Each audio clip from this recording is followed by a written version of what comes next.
Hey, And we're totally live. This is strange. I mean, normally I'm like in a weird half square usually screen. we're looking at each other sideways, but I like have to. today, Oh, if I go here, I can kind of just reach right up and look. Look, it's a TK puppet. oh, I'm not going to do that to you, Jeff. the other way. Yeah, no. Yeah, that'd be weird. Yeah, Juan, we're gonna have to switch you around, man. This is just turning like a little bit Oh, weird. got. No, I'm just kidding. Just kidding. Um, Well, everybody, welcome to the best of our week, where we nerd out and we kind of recap what was the best of our weeks. And this week, I'm really excited because we're going to actually hold to the old school format of our show, where we talk about that kind of stuff instead of just going right off into news, because we're joined by the one and only, the man, the myth, the legend, El Jefe Review. Hey, thanks for having me on, guys. Appreciate it. Yeah, Dude. Jeff, I'm so stoked. I put it out there in our chat last week as kind of like a yes, absolutely, let's do this. And in the back of my brain, I said, okay, now don't forget to follow up with Jeff so that he knows what's up. And then this morning, my brain went, hey, did you ever follow up with Jeff? And then I was like, oh, I'm a jerk. So I hit you up today, totally last minute. Thank you so much for making us look like we run a functional show where we can like book people to come and join us. It helped us make it look like it was on purpose. That's right, man. This is a professional operation that we're running here, man. So no, but 100%, man. I left a gap of time open, thankfully, but I'm so even I skipped my mind too. I was like, oh man. Oh yeah, totally. I'm down. So TK and I last week we did a podcast on location. We kicked off. Every year we try to do kind of an exchange challenge, and usually it's a phone. But this year, I mean, it's not to say that phones aren't exciting. I'm not playing that game because I actually think tech in general. I'm not one of these people saying like there's been this tech drought. Like you haven't been looking hard enough. But I feel right now, there's just something interesting kind of wafting through the air when it comes to audio. And if we're gonna chat audio, I needed it to be with you joining TK and I to kind of hammer this stuff out, because it's just too much for 2 pairs of ears. Even 3 pairs of ears. There's like too much to try and get through. No, yeah, it's crazy. It's a flood, it's a tsunami, whichever way you want to put it. And it is a great time to be an audio enthusiast. Yeah. It is a great time. So yeah. So I want to put you on the spot here real quick. It is one of my pet peeves when major YouTubers with substantially larger channels and followings get their hands on really good audio gear, even if it's like consumery, Bluetooth, Bose, Sony, et cetera, and then they have to go out of their way to mention at the top of their. Well, I'm not one of those audiophiles. I care about high quality music, and I'll buy premium gadgets to consume that music on, but I'm not an audiophile. And I would just wonder, like, your thoughts. Do you think that word is salvageable at this point? I don't know, man. That's kind of crazy, tough, right? Yeah, it's kind of wild because they have the word has such a negative connotation at this point. And then the people, the vocal minority within the audiophile community, they run with that negativity. Yeah. So it's one of those things where, and that's not to hate on all the good ones that are out there, because there's plenty of them who embrace me and took me in despite a lot of the flack that I was catching, and I still catch in the forums. But it's just one of those things where it's really hard to say, and this is why I don't use that term for myself, even though some people will use it for me. Right. But I tell people like, no, man, I'm just an enthusiast. Like, that's really at my level, because when I think of what an audiophile is, I think of somebody who has got at least 30 grand into their hi-fi system. And I'm nowhere near there.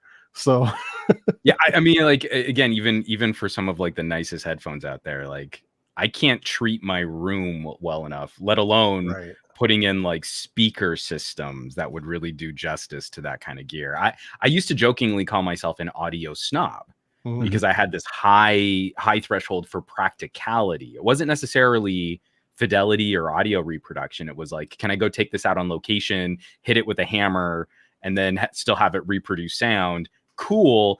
I like this product. But I've been trying to kind of find ways to work back in some notion of enthusiasm, because I think, to your point, outside of the people that call themselves audiophiles, there's this super hardcore welcoming premium audio enthusiast camp.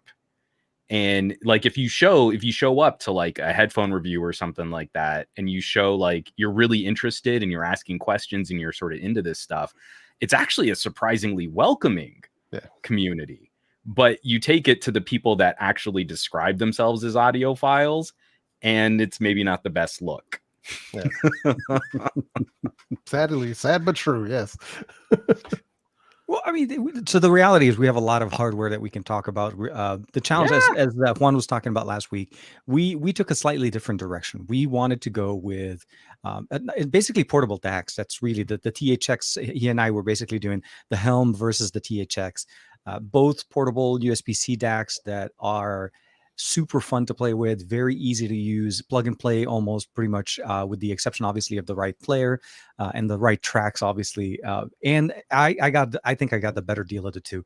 So I got to borrow his open back Odysseys, which I have to say are a trip. I've never tried open back. Like I'm talking to you guys right now and I can hear myself perfectly fine. Very different vibe to it. And you actually listen to music very differently with open backs. Like it's very, I didn't realize that there would be a very but I like them. It's growing on me. Let's just say this. I'm flipping between the 770s and these guys. It is totally a different flavor of audio reproduction, but this is also, it's like, I got to wait for Marie and Lex to go to bed. I got to wait for the neighbors across our parking lot to stop making little bits of noise. I mean, I can hear everything. You can hear everything. You can, and the music that you're playing, whatever the levels that you're playing on, obviously people can hear as well. So there's not like when we were, when we were setting up the show and everything right before we started going live, I had the headphones on the table, but I was listening. I had them already set up, and it sounded like little small speakers on my desk. So I was like, I can listen to you guys without even having the headphones on.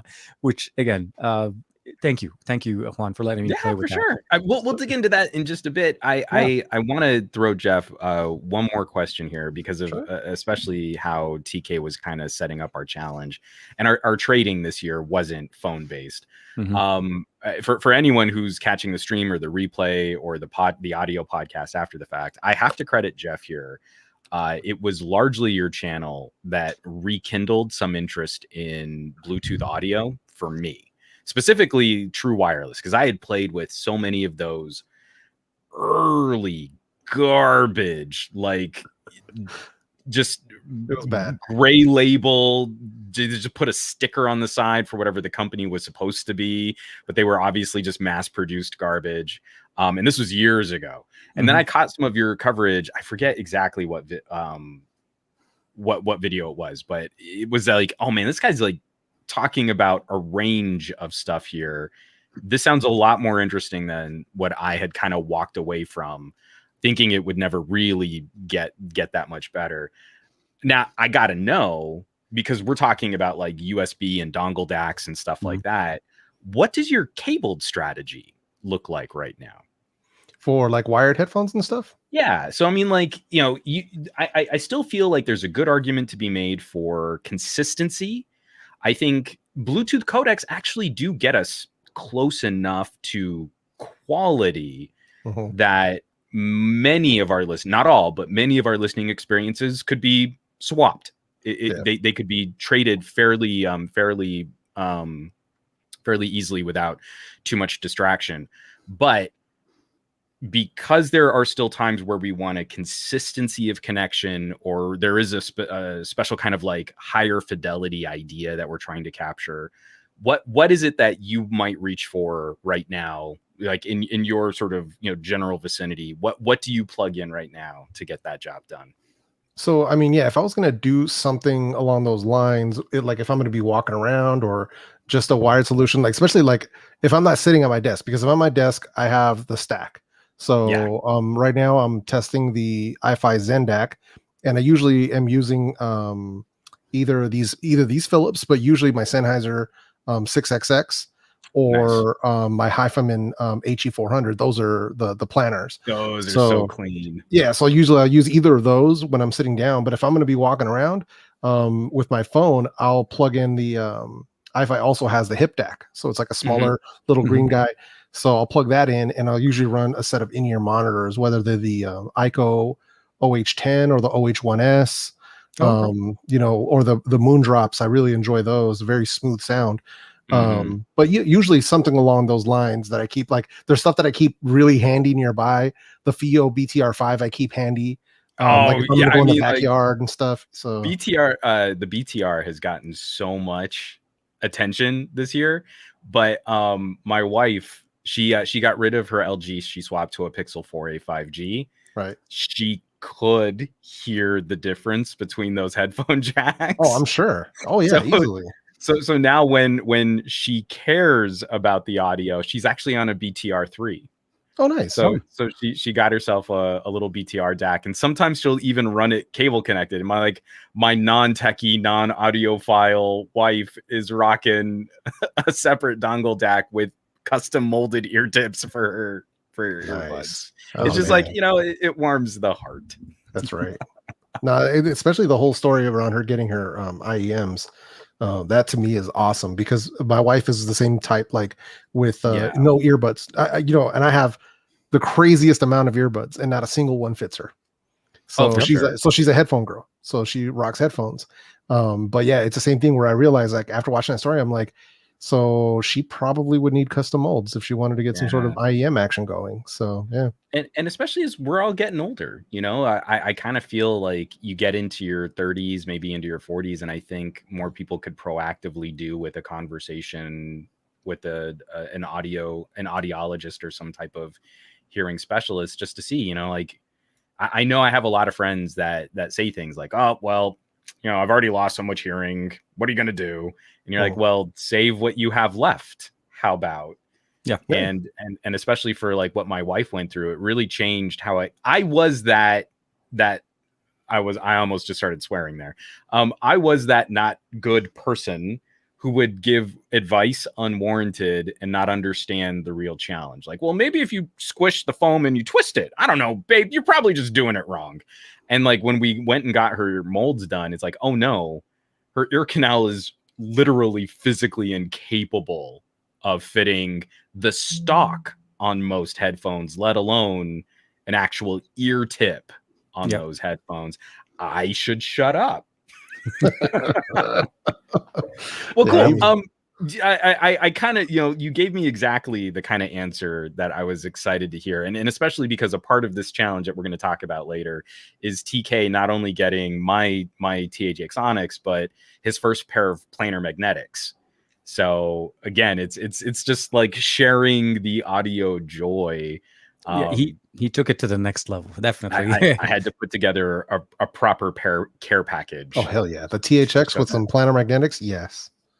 Well, but then also just, okay, we're going to save it. We're going to save audio because I almost took us down another rabbit hole. Just to start us off, Jeff, with everything that's been going on, and you've got some travel coming up, you've got some major a major event to host this week. What would you say was the best tech of your week? For me, it's actually going to be, I got the box right here, the OnePlus Buds Pro. So not perfect by any means, not perfect, but for what they bring, yeah, buddy, matte black. There you go. Matte black, all the things. So, but yeah, dude, like these, they definitely blew me away in a sense of what they bring to the table, the comfort, just the quality overall, the build quality. I was really like very impressed. The case, from the case to the buds themselves, very impressive. So I was really, really surprised. And they're not, because I had a lot of people hitting me up like, oh, so, you know, does it sound balanced? Like, are they a flat EQ? I'm like, nah, bro, like this is OnePlus. Like, do you know who they're marketing towards? Like, nah, fam, like these are bass. Like this is, but they have, here's the thing. They have the dynamic sound, but it's also wide. So it has width to the sound. And that's, to me, what was really impressive. And then they're also trying their hand at audio personalization with the OnePlus ID. So that needs some work, but still I can see kind of where they're going. Soundcore is doing that a bit better in my opinion, but it's still, man, like to me, that was truly impressive because I went in with high expectations and they surpassed. Like I was pleasantly surprised. So yeah, man, that's probably the best one considering everything that was announced and all the stuff that actually landed here this week. That's the one that really caught me by surprise. Well, and I'm glad to hear that because I feel like after the OnePlus Watch, which to me felt like, well, I know a lot of people went after it for it not being quite as feature rich, but to me it seemed like a pretty clear shot at a number of those kind of mid price fitness trackers. Like the feature set looked a lot like an Amazfit. So when I saw that they were doing earbuds and the announcement was it was timed so aggressively against Nothing's earbud, I was worried like, oh, are they just trying to scooch in? Are they just trying to steal some thunder? Is this actually a legit, like we're trying to craft a unique OnePlus kind of experience here? So it definitely made me a little anxious for the brand. Like Xiaomi can kind of pull off lifestyle. I worry if OnePlus tries too aggressively, too fast to make a bunch of accessories, are they just going to make garbage? Yeah. No, I actually these have been my my buds since I got them. I haven't actually been using any other buds. Every time I try to use anything, even when I've been playing with the new Samsung ones, I switch back. That they're, to me, they sound better. They work better. And honest to God, I'm starting to prefer more of the clicking earbuds, the in-ear the solution than the touchpads, mostly because of all the mistouches and having to keep keep like I'm hitting my ear half the day. So tactility is a big deal. Amazfit started it. They started giving me those little clicks, and then now with that one, I think that's the right solution. You know exactly how many clicks you're clicking. Let's just say that. What I was hoping for, because I don't know if you guys ever got a chance to try the Oppo Enco X, or the Huawei FreeBuds Pro. Yes. So what I was hoping, because Oppo, right? I was hoping because Oppo had this. They have slide volume control. So where you can swipe up and swipe down for volume. Huawei FreeBuds Pro also offer this. So I was hoping that OnePlus would have had that, because that would have been like, that's one of my gripes with them is the lack of volume control, and also the lack of being able to really customize the controls to your taste. But if they would have had that slide volume control, I would have forgiven a lot, because I'd have been like, this is it. Because when I was using them, like I pulled out my the Oppo Enco X today to like start messing with them, kind of do a little bit of a comparison here for fun. And then I started noticing I forgot about the swipe volume control. I'm like, oh, the OnePlus would have been perfect with this. So, but yeah, they're doing some pretty awesome stuff with this. So I absolutely that like it's something so small having that on earbud volume control, but the evolution or de-evolution of Pixel Buds to Pixel Buds A series. Oh man. Oh yeah. Like, that little swipe for the volume is so perfect. And I caught myself trying to do it on the A series. I was like, wait, hold on, this isn't working. What's wrong? Did I not turn the feature on? I'm like, no, it's not in there. That's where the A stands for. But it is nice. I like them. There's a lot of options, as you guys know. I mean, true wireless has been moved into a different category now. We're starting to see a lot more of the high-end features coming down to a much more affordable pricing.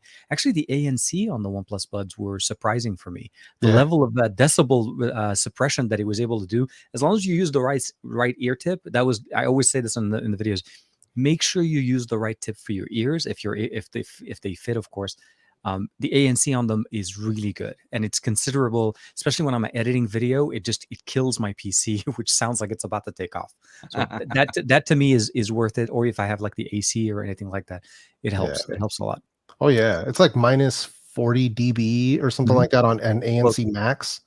So I was, that was one of the things that pleasantly surprised me. And like I was getting an argument with a dude today. It was like, yeah, they don't have an ANC at all. I'm like, bro, you're not even using it. If you're telling me that, one, they don't have bass, and two, they don't have ANC, you didn't even bother trying the other ear tips. So I'm gonna need you to go back, do your homework, and then come back once you finish your assignment.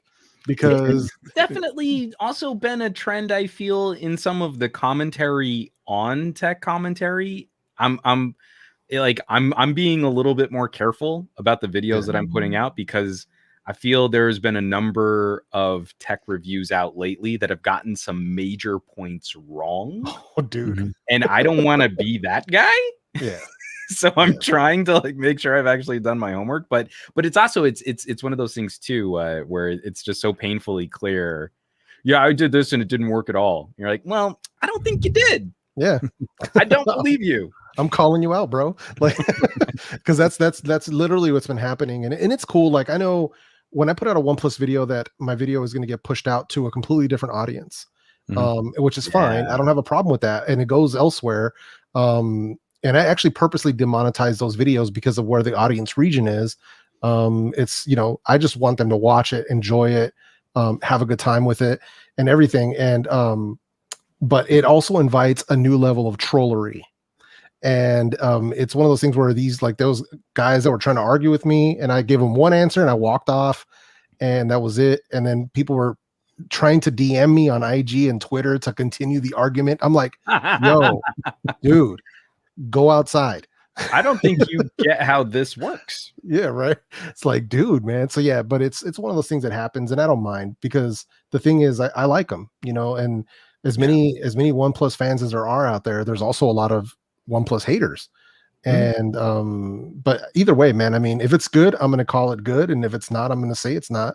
And these, I really like them. They're not perfect, and I told OnePlus that directly, and I'm like, they're not perfect, but they're really good, and they actually pleasantly surprised me.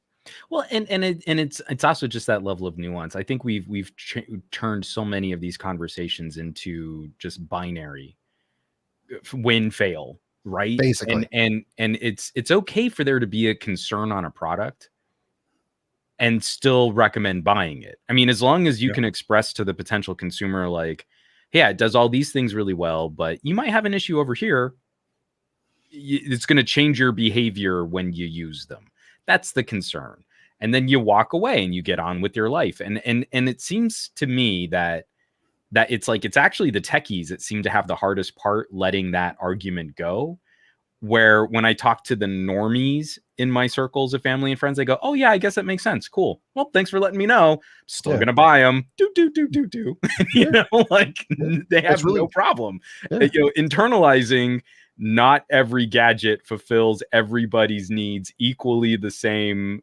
Like it's the winner because the YouTube algorithm told us it was, Yes. Let's not talk YouTube algorithm today. Yeah. You know what? That's probably my video is still in checking. Mine too. We both tried to put out videos today. So if you're on my Patreon, you can see my review of the Earfun Air Pro 2. I saw the notification. Finally got these wrapped up, but not publicly on YouTube because YouTube won't finish the video.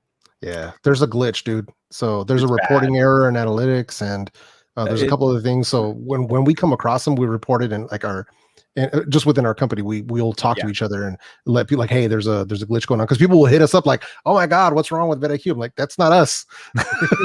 Hold on a second, but you're in there, so you're supposed to know. That's basically we're the Illuminati apparently.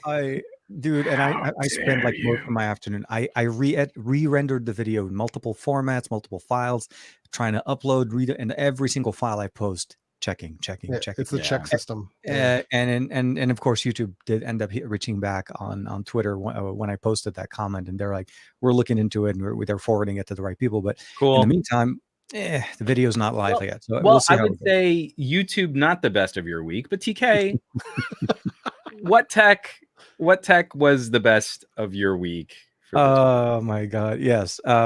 So there's no question it is going to be the THX Onyx. No, the THX Onyx is a favorite part, but I'm going to keep this conversation for a little bit later.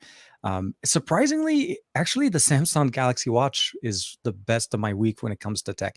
I was surprised. Yep. I was going into it with a little bit more of like, oh my god, okay, this is Tizen on Wear OS. Why is this the conversation? Why did we do that? And then I wanted my assistant. There was a whole bunch of things going into it with a kind of like a torn experience, but then I've used it for about a week, and this is obviously coming from a TicWatch 3 Pro, and surprisingly, it does everything very nicely, very well. And the fact that I can run my Android apps, my Android Wear apps on my Samsung Watch, finally, has changed my perspective of the watch. I actually can live in this ecosystem now. It is heavily skinned, which is something you have to kind of be okay with. But it is the fact that I can actually finally install my Tesla app, my Wear for Tesla that I've been using on my TicWatch. I can't use it on my Tesla watch, so I finally installed that. Dude, I can control my car from my watch now. You're like Knight Rider.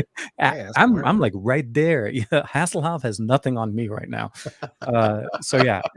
Like I said, as I got to spend more time with it, and I'm glad that I went with a bigger watch. There were some changes that they did that, like I said, there's no assistant. The bands are a little bit different, but that was the video I was trying to post today. So that's a little bit of a sneak peek.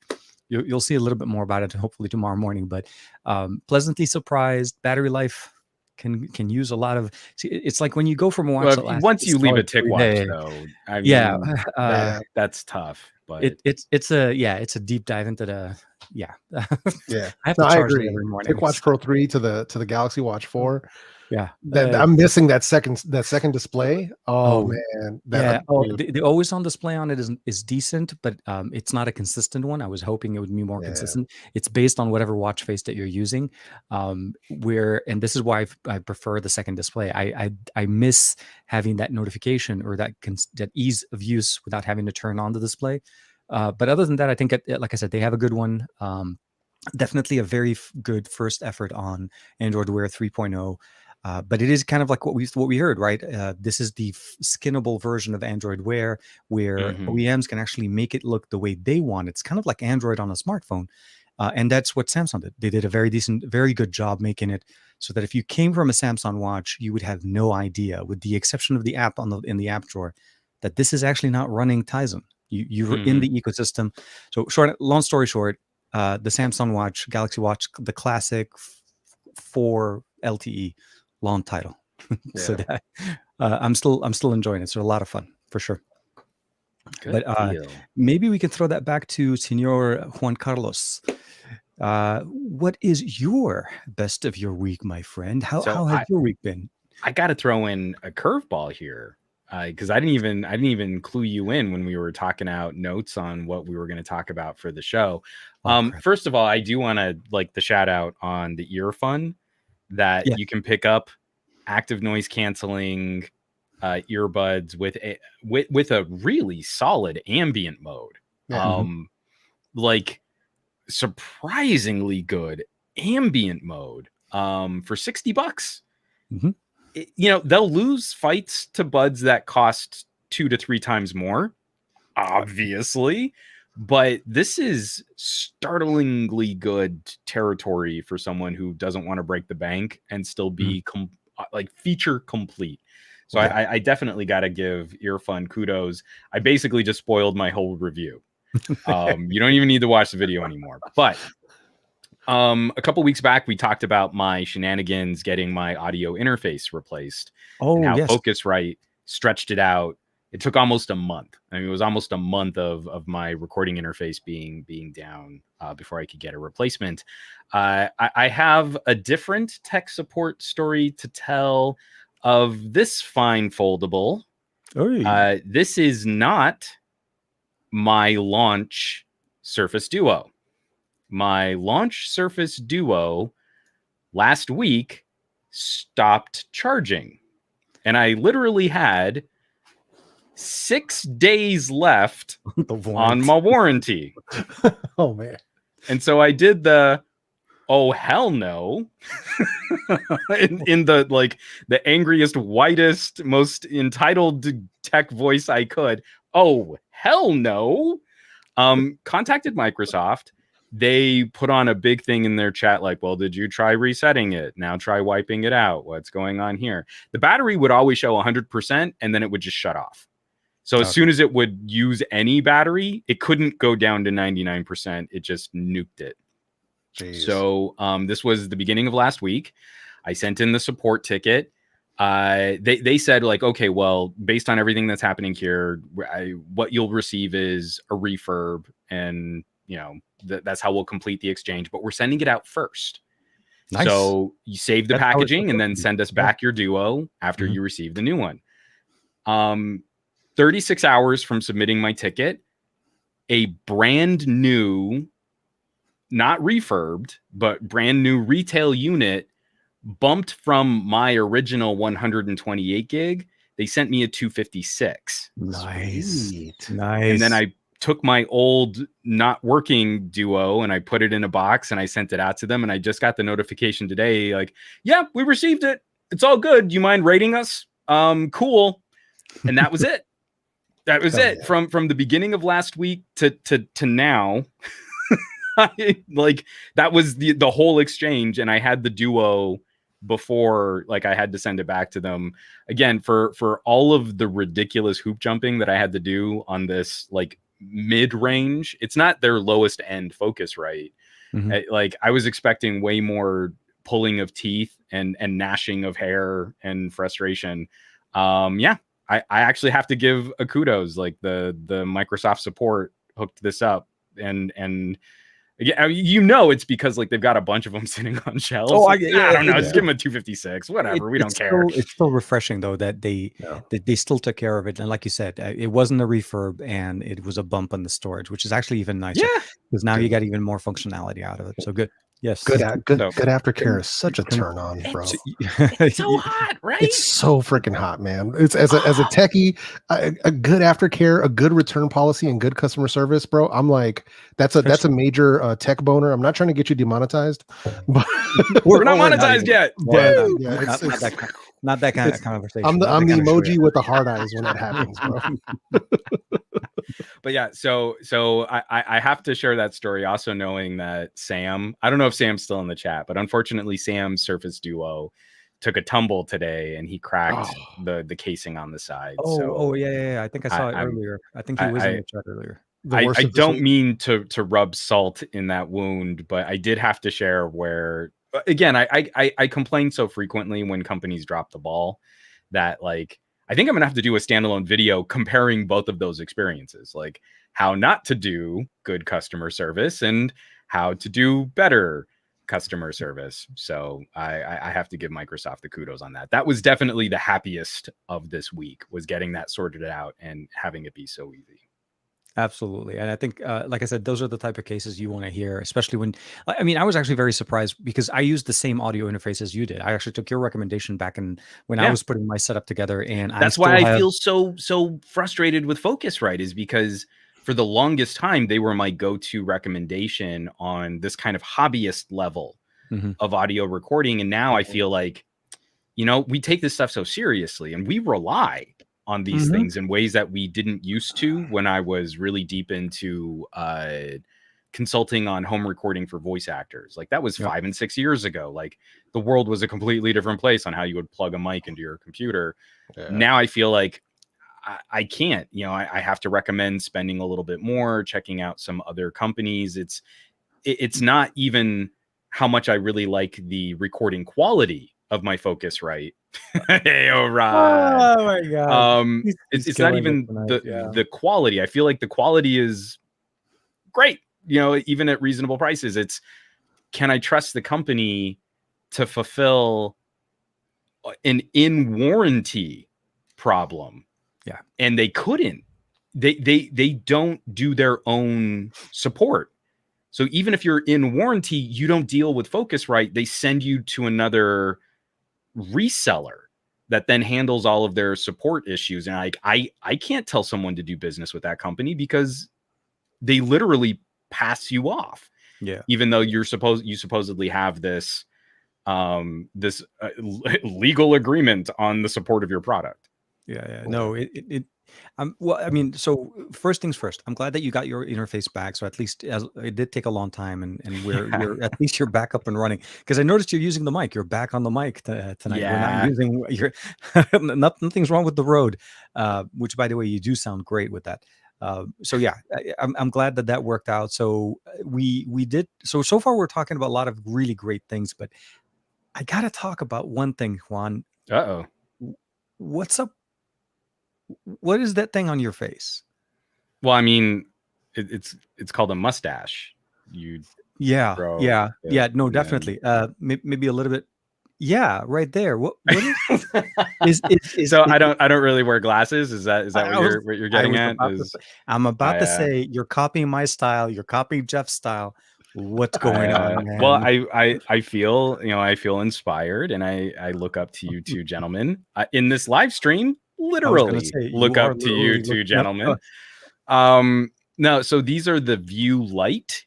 This is a little boutique company. I forget what's the company that's doing smart audio glasses. Doesn't Bose? Bose does one. Yeah. Bose Bose has does some smart them. glasses, and then Razer obviously has they're the them. Amazons. Oh, and then The of course the Amazon Echoes. Yeah, the Echo glasses. Frame or Echo something. Yeah. So these are in a very similar kind of product, the View Lite, about $150. So just a little pricier than some good frames if you really wear glasses, a little pricey if you're just wearing sunglasses. But they have little vented speakers right in front of each ear. No bone conduction. They had a more expensive version that had bone conduction. These are their light. They're a little less expensive, but they are shockingly light. And each arm is basically just the guts of a true wireless earbud. So on the one hand, it's a little clumsy because you have to turn on both sides individually. But then if you want, you can go one ear or the other, and like you can double your runtime out in the field if you want to try and keep it. They surprisingly look very thin, though. They don't. Oh, they're look super thin. Like, well, because there's nothing Bose. connecting them. So there's no circuitry across the glasses. Well, no, I wasn't even talking about the actual frame around your eyes. I'm talking about the actual arms. They're very thin. Because if I just brought out the Razer ones, they're very thick. That's where they're housing most of their like the battery capacity. So they could have truly passed as you just have a new pair of the giveaway are the pogo pins under the frames, because that's how you charge them. Okay, let's see. Can we bring Juan and see if we can I'll neck beard it for a while. Hey, that kind of show tonight. We're going for it. Right there. Juan Carlos After Dark. So audio quality, this is not the gig for fidelity with tiny little vented arm speakers, but but taking phone calls, as long as you're not in the middle of city traffic, I think they handle that respectably well. I just did a mic recording test, recording some video, and they sound okay. They're not gonna like blow anyone away compared to much more expensive earbuds, but it's the functionality of not having a puck in your pocket to stow something that can take phone calls and get you through podcasts, and maybe you listen to a little music when you're bored, but not really to sit and enjoy your music. I'm like, again, it's a Kickstarter-y kind of product. It's a boutique company, but the frame designs are solid. Like, I think these look pretty good, and I didn't have to worry about too many issues like fitting them to my face. They have a little Instagram app so that the glasses just pop up as a filter. You can see what you look like wearing them. I've really been digging them. And these are also the transitions lenses. So because I don't really wear glasses, I can use them as sunglasses. But I was like, I wanted to like really like kind of live with them a bit. They've been really fun to break in. I like them. They look good. Yeah, I was trying to figure out what's the best way to transition into sunglasses and audio, in the stream. Right. It's one of those things you got to appreciate. And the one thing I did want to mention, I did get a chance to, I finally was able to put out my video on the 360, the next stock 360. Yeah, which has been seriously knocking it out of the park when it comes down to just laptop casing, like a shell. I want to call it a case, but it's really a shell of a laptop that just makes your smartphone just better. if nothing else, for me, is just the ability of using DeX, but also having expandable storage, headphone jack, audio, just the whole thing. Plus you can still charge it at the same time, which is a big plus. So I see we have a lot of people in our chat. We have Aditya, Michael Corrigan in there. Orad, of course, kicking it with us. Greg, everybody hanging out with us. Weed. Everybody's and we're actually running pretty good so far on everything. So I think this will be a good time for us to start talking audio tech, like a little bit more about the gear that drives us. Juan and I we already exchanged. I'll say this. We put together a list of some of our favorite tracks and tracks for our tracks for DAX. That's yes, it just sounded like a weird tracks for Dax. Sorry, that just took me back to the movie Major League. You know, hats for bats, keep bats warm. Tracked for Dax. Actually, because Jeff was kind enough to help me sort this out. When I sent him the link, so I put together our list on Kobaz. Yes, which I need to download. No. So when I sent it to Jeff, he was like, I can't open this link, dude.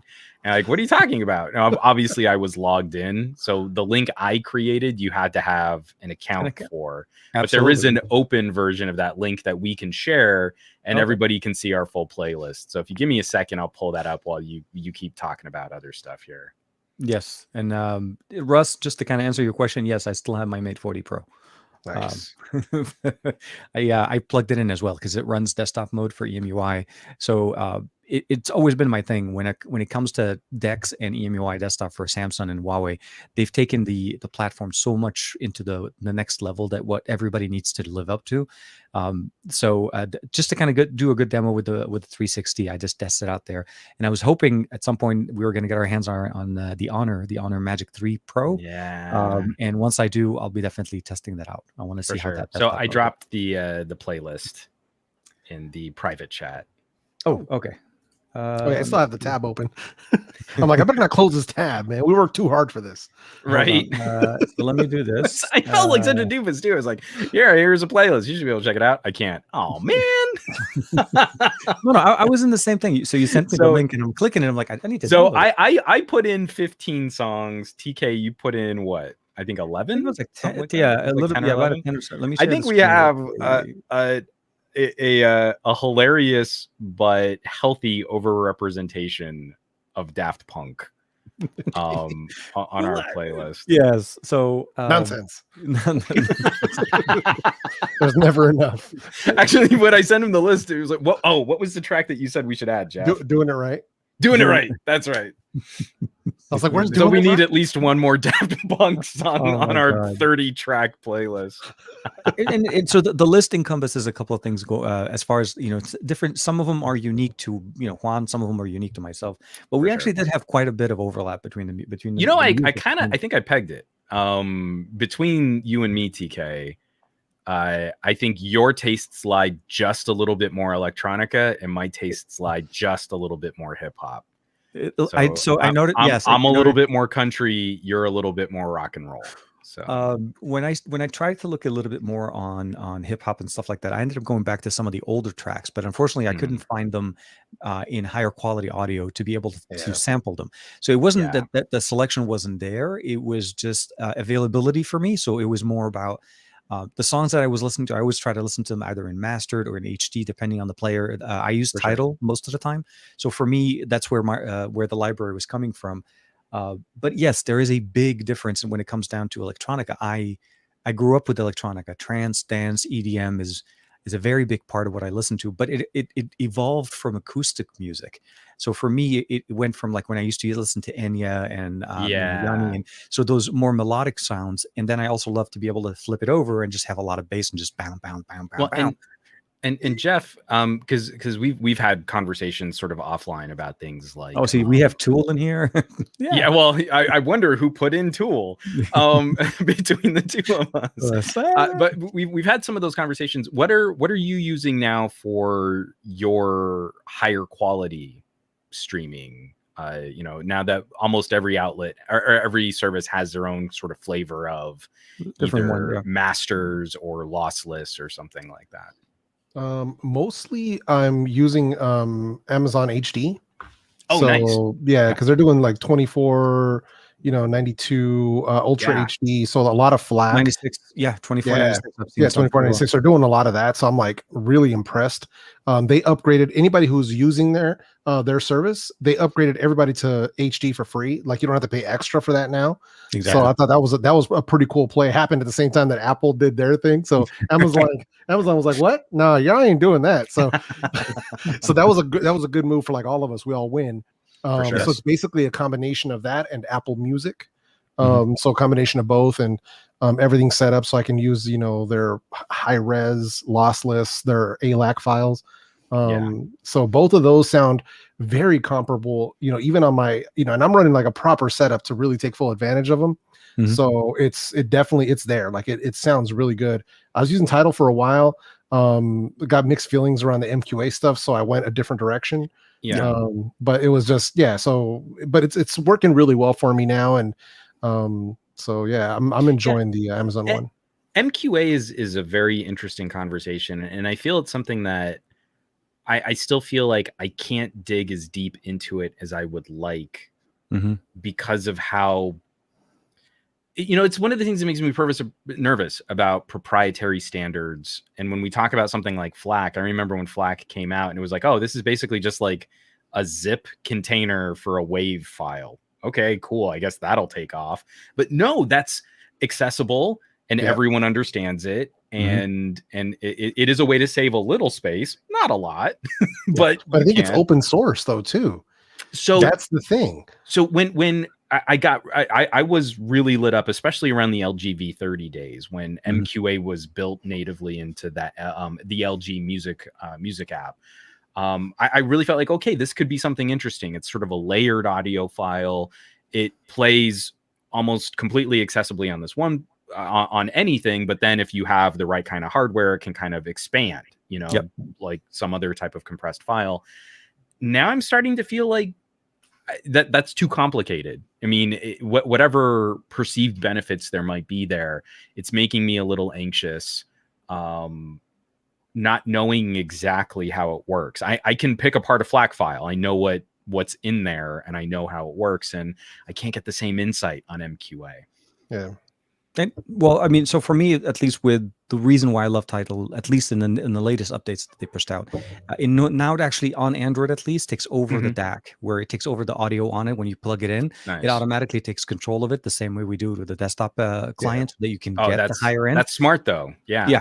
Well, they used to have a workaround for the longest time using a third-party player for Tidal, which always made it funky. You had to have like a high-end player and then access Tidal through it so that you can use the especially the Helm that you have.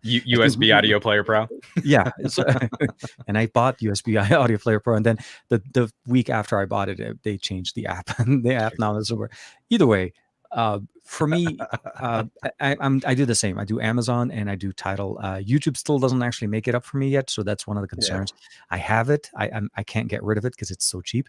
But it is one of those. I feel like if I want to really enjoy my music, it's a bounce between the two right now. So I still have a little bit of time on my free trial on Tidal, so that's why I'm carrying on with Amazon, where I'm paying for Amazon and Tidal is a little bit free. But I'm probably going to swing with Tidal for my library because it's just better. I don't want to ever count a company out. I don't think you can be too late to this party, but it is kind of interesting watching Spotify struggle. Yeah. Right now it feels like because I've kind of dabbled with Tidal. I'm just wrapping up my demo, my preview run on Apple Music, and I'm probably not going to pick that up. And I don't know what it is. It's just me and underdogs. I've kind of fallen in love with Qobuz, just as this funky other service that tries to do everything at least CD quality if your data connection can hold up. Yeah. So it's them and Deezer, I think, right? Yeah. Yeah. Again, I was just like, it's nerdy, and I kind of dig that. 100%. But it's interesting. Like I'm not thrilled with the direction Spotify is headed. I really don't like sort of their take on podcasting. Trying to make their own proprietary label of podcasting. But yeah, it's just kind of interesting to hear from both of you too. Also, like Spotify's not a part of the strategy right now. They're not on it. No. And in the interim, it's hard to consider them when, I mean, they're a great music service. It just, if you really enjoy ear candy to the level, and you're really wanting to spend money on your hardware, you really need to go to where the music is, and especially for streaming. Offline, higher quality. Mastered audio, and they have consistent releases in mastered, and a lot of older tracks actually that I used to listen to that I have also in mastered, which is really nice. Oh, you just have to go through the library. Yeah. So to me, it's enjoyable. But are you guys into the Beach Boys at all? Yeah, they got some good recordings. Have you seen the what is it, the feel sound? Hold on, I've got to look this up. I just caught it today. It's been out for a little while, but it's like a 4-disc. The feel flows, all of the sunflower recordings. Oh, wow. And it's like four discs back when an album of Beach Boys music would be like 20 songs between the A and B sides. It's like 4 of those on every single recording they did at this one studio. All in like 24. I think it's 2488 is what it's mastered at. Yeah. It's huge. But it sounds good. Nice. I was laughing at Aditya because I prefer Beach, man. Come on, man.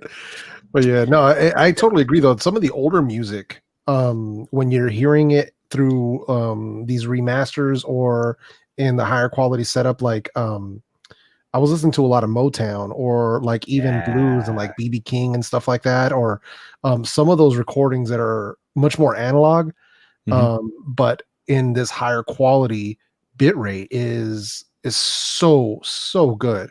Like I was recommending people listen to Stevie Wonder, and people were like, "What, Stevie?" And I'm like, just give it a listen. Do it on this high res version of it, and you're gonna be blown away. And or even like Santana. Santana has a cover of the While My Guitar Gently Weeps with Yo-Yo Ma and India Ari. And it is so, dude, the cello and then Carlos playing the guitar. It is spectacular. And it's backed up by an actual like drum track. So you get the deep bass and you're getting everything in there. It's such a good song. So because people know the Beatles, it's a famous song. It's been covered so many times, but to hear it at this level with India doing the vocals and Carlos on the guitar and Yo-Yo Ma doing the bass of the cello, I can't remember which, but it's so good in a high res format. I'm just like, I usually have to listen to it a couple times a week because it mellows me out, man. Yeah. Well, there's definitely something that happens in the brain when all of that textural information. I'm like, it's impossible not to like wax emotional, like real emo about talking about this stuff. But I feel one of the reasons why audio enthusiasts sound like such knobs and we kind of keep talking past each other is because we're trying to apply analytical descriptions to extremely emotional reactions that we have to this stuff. It's very emotional, and I like to describe it as being able to see with your ears, because you're almost like you're looking, you're feeling, you're listening to the different levels. And it's weird. You need the right hardware to listen to it. It's not just having a pair of true wireless buds. It's when you just start looking and using the right hardware and putting on the right cans and actually sitting in an environment where it's a little bit quiet and giving the attention to the audio that you're trying to do. It's a different experience. I mean, because I understand what you're saying. It's it's the modern day life of all of us living and working at home is now cut into my music listening. But it is what I'm excited by is how many more people seem interested in audio being the entertainment, not audio being the distraction from a chore.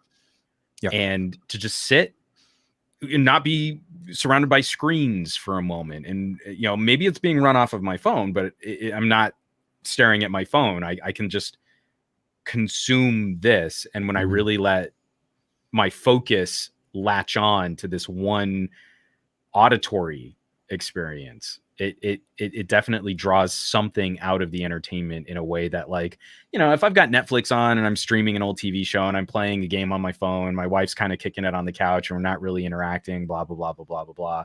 That's completely different than like, I'm going to listen to this song. And then like it rocks my world. It completely changes. Man.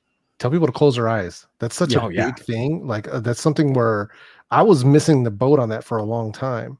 And, now it's like, I think it was like 2 nights ago where I was listening to, I forgot which set of the IEMs it was, but where I was just listening to my tunes, and I was like, you know what? And it was funny because I got my brother spooked me because my brother's my roommate, and he spooked me because I was sitting on the couch and I had my eyes closed, and we're talking like 1 o'clock in the morning. And I have my eyes closed. I'm just sitting on the couch and I'm just listening. I'm rocking out. I was listening to the new covers from Chris Stapleton, and right on.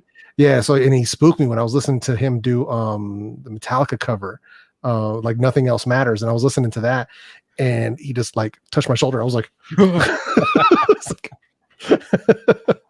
but it was one of those things where I tell people like, yeah, man, definitely, like, you know, it's just a little tip. You could do it with any, you know, earbuds, true wireless, doesn't matter. But if you listen to music, just sit back, like close your eyes and then kind of watch what happens, because it's almost like your brain starts to paint this picture. Yep. And it reminded me when TK said you're seeing with your ears, because it starts painting something. It does something inside your brain. And to me, it's awesome. Like sometimes it takes me back to a memory or to a place I've been, or just sometimes I just start seeing colors and like different shapes and stuff. So it's something where I think everybody should really give it a try and make sure it's music that you connect with at a very emotional level, whether it's music from your childhood, you know, hopefully not stuff that makes you sad, but stuff that, you know, really that makes you happy. But even then, I feel like music has been, especially over this last year, music has been a way to explore different feelings, and some of this has also just been catharsis. Like there have been some moments where the notion of like trolling through some of my sad breakup songs from high school, again, taking me back to a time where I felt a little safer and, you know, the stakes were a lot lower, but then also like, this is a song that kind of feels like a knife in my chest, but I kind of need to get this out right now. It's as much entertainment as it is therapy. Oh yeah. Anytime I listen to Selena, it hurts. It's beautiful and heartbreaking. Yeah, at the same time. It is. So it's one of those things where I'll tell people like I love it. You know, that's something like, dude, I've got her. She's right here, man. I've got her Funko Pop right here. So like, so for people that aren't aware, that's so I've got her right here. So like, it's that would rock my wife's world, dude. That one I had to get it. Oh my god! No, I mean, not whether or not she would even have it. She's not so much a collector of like tchotchkes like I am. Just knowing that it exists would in the purple outfit in the 1995. As soon as we're off, I'm gonna be like, Marie. Man, yeah, dude. But that's one of those things that I agree, man. It could be anything. It could be, you know, old school R&B songs. It can bring you an emotion, which is really helpful. Because I know for myself, I remember it was last year, mid pandemic, and I was listening with IAMs through the amplifier, but I was watching a performance of Selena, a live performance, and there was so much emotion in the song that by the time the song finished, I was like full on tears coming out of my eyes. And I was like, "Are you okay?" And I'm like, "Yeah, I'm totally fine. Like I am completely fine, but I'm not going to stop the emotion from happening because of what she's doing." So and like, I'm better than fine right now. Yeah. Like I was beyond right now. Yeah.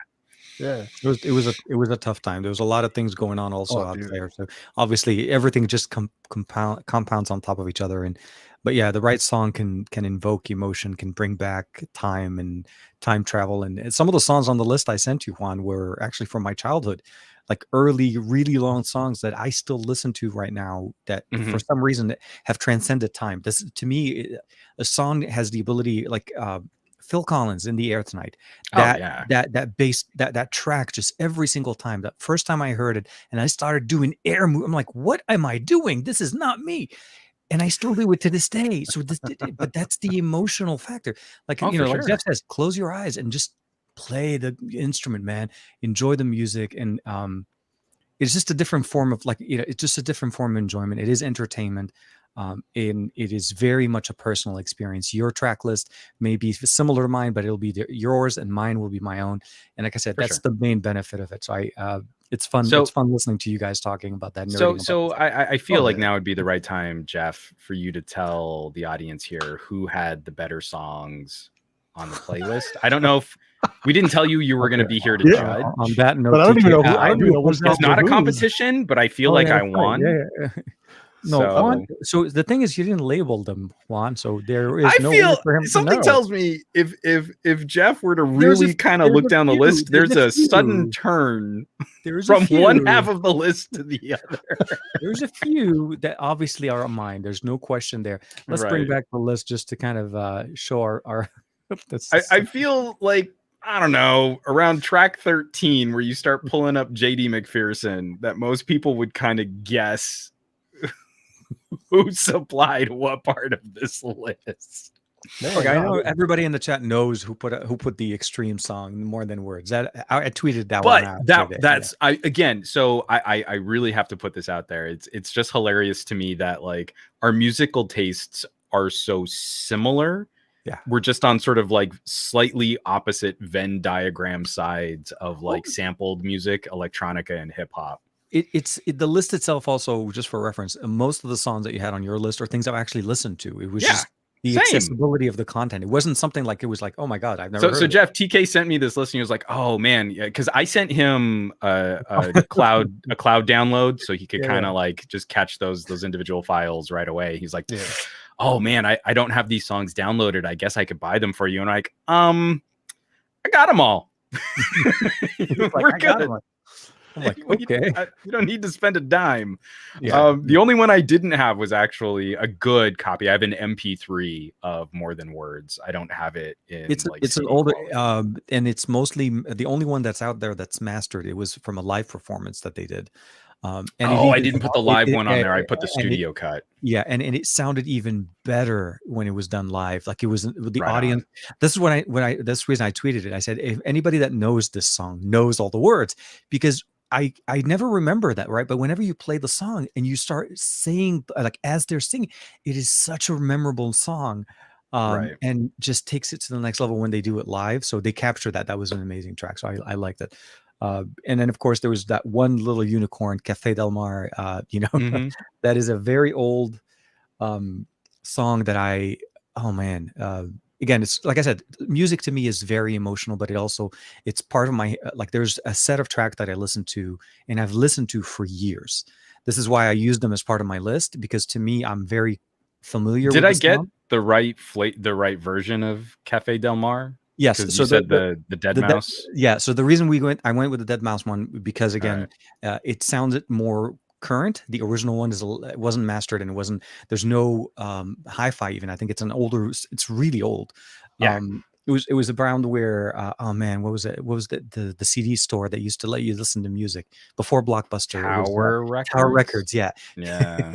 It was before Tower Records. Let's just say that. So let me just tell you guys, you know what's the saddest place on the planet right now is going to the movie and music station at like a Barnes and Noble. Yeah. So we took Lex had a short story, incredibly long. Lex had a gift card and we took her to go get some books, and she's now picking out books that she can read, which is amazing for someone who hasn't even turned 6 yet. And I was like, God, let me just go see. That's weird.